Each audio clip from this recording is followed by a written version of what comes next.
In Lesson 4, we talked about male and female understandings. When you watch spirit science, you have two choices in how you understand it. You can come from the left brain, take notes, and carefully see the logic in each step. Or you can come from the right brain. Just let go and don't think. Feel. Watch it like a movie, expanded, not contracted. Either way, it will work. My advice is to try and see both angles if possible. It is through balance that spiritual health returns. Whichever way you take it in, the fact that you are watching is what matters. And what you receive is what you were meant to receive. Today's lesson will be separated into 3 parts. First, we're going to talk about existence of extraterrestrial life.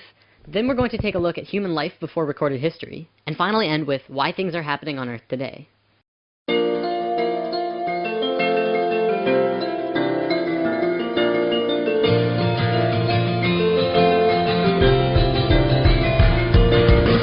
Part 1.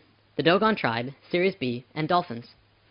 There is an African tribe near Timbuktu called the Dogons, who hold information that would be absolutely impossible to know according to today's standards. See, the Dogons have a cave on their land that stretches back into a mountain, and in this cave are drawings over 700 years old. Now, the brightest star in the sky to us is called Sirius, now called Sirius A.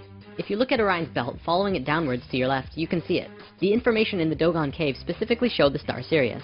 They are very specific about the star, and they have a diagram of not just Sirius' rotational pattern, but a small star orbiting it. They say it's very, very old and very small, and made out of the heaviest matter in the universe. They also say that it takes close to 50 years for this small star to rotate Sirius. Astronomers were able to validate the existence of the secondary star, now called Sirius B, in 1862, and only about 30 years ago could they validate the rest of this information. The way that stars work, when they get really old, they have 2 options. They can go supernova, or it can blow up as a red giant, cause an explosion, and slowly collapse into a white dwarf. Sirius B is a white dwarf, which corresponds with what the Dogons say. White dwarfs are the smallest star type, estimated to weigh approximately 1.5 million tons per cubic inch. Black holes aside, that would surely seem to be the heaviest matter in the universe, or at least incredibly close. The Dogons were right on every aspect. Not only that, but when checking the rotational pattern of Sirius B around the larger star Sirius A, they found it to be 50.1 years. Now, this could not be a coincidence at all. It's just too close, too factual.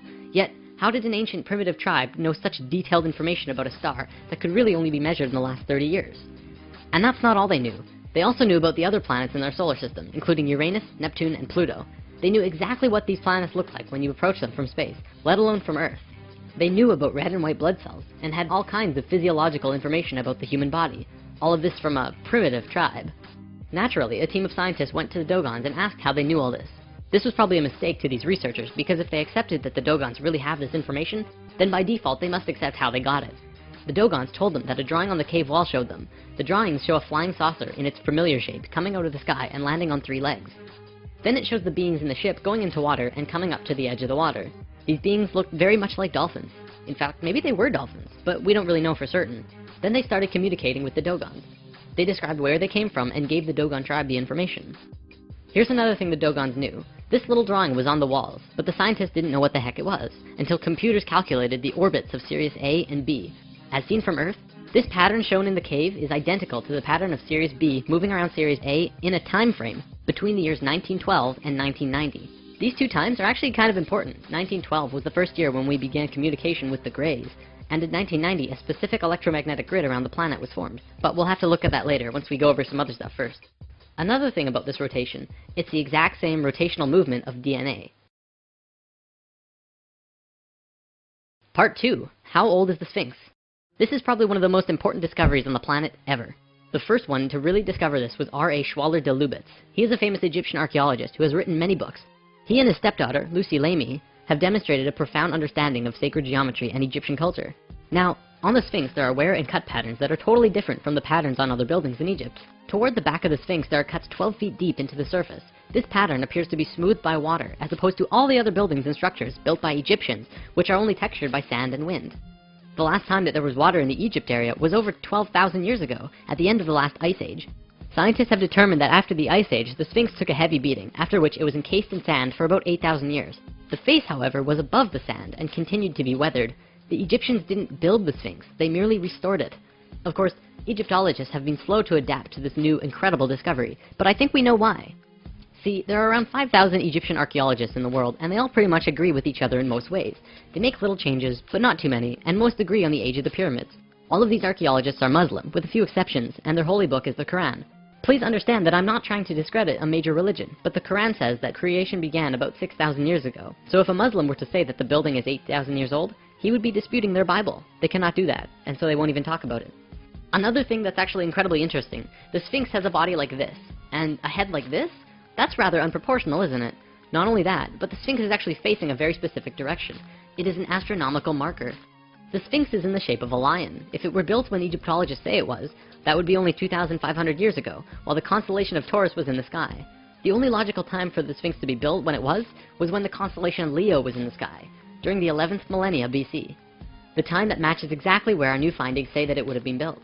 In the past, when something new like this was discovered that has a major influence on the viewpoint of the world, it takes about 100 years for it to get to the average person to say, oh yes, that's true. But this time, it's happening a lot quicker because of the internet.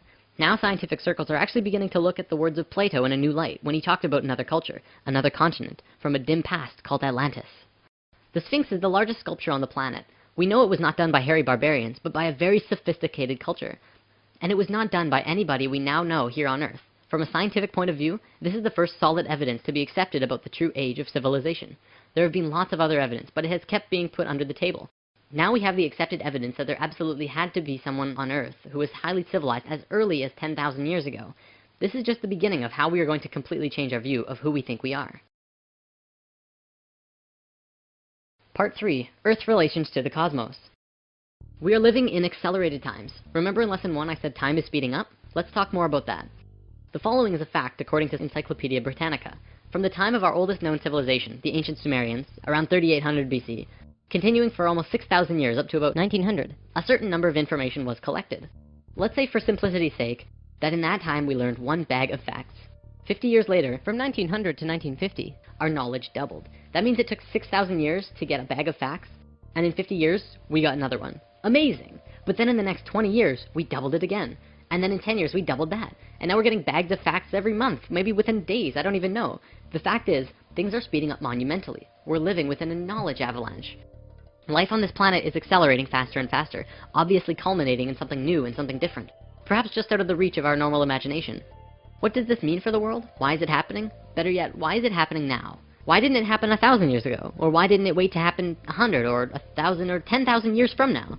It's really important to understand the answer to this question, because if you don't know why this is happening now, then you'll probably not understand what's happening to you in your life, or be prepared for the coming changes. Now, the Earth actually has a wobble. Well, it has many wobbles, but the one I'd like to talk about today is the one called the precession of the equinox. Essentially, what this is a rotation that the planet does, which completes a cycle once every 26,000 years. It looks like this and slowly turns on its axis and points to different locations. Science looks at this and says, well, so what? It's just a wobble. But by looking at what the ancient civilizations knew, you see a more complete image. The point actually points to and away from the center of the galaxy. The center of the galaxy is where most of the energy and the most consciousness is. It's not just light up there, you know.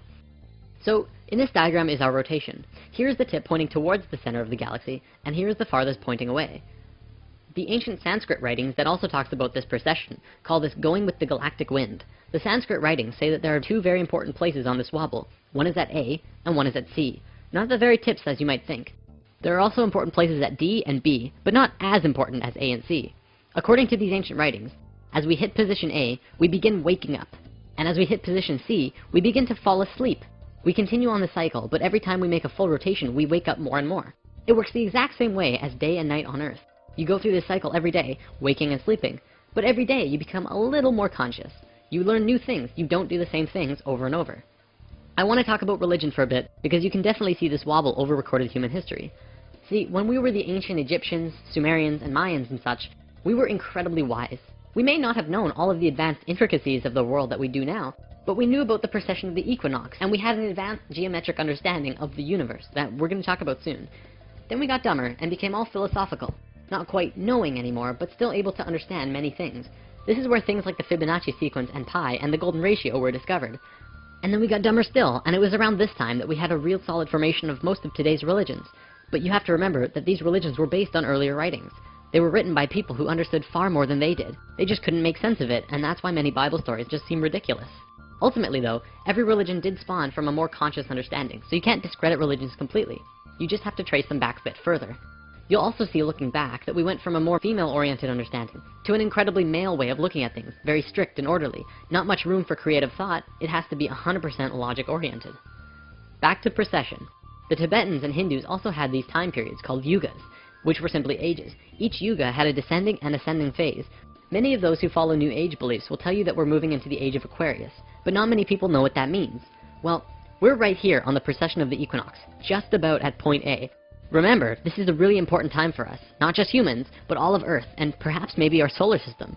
This is a chart showing the precession scale with our constellations. The astronomical sign that we see in the sky when we hit point A will be that of Aquarius. Are you ready for this, the big finisher? Can you guess when we're going to hit point A exactly? The Mayans figured it out.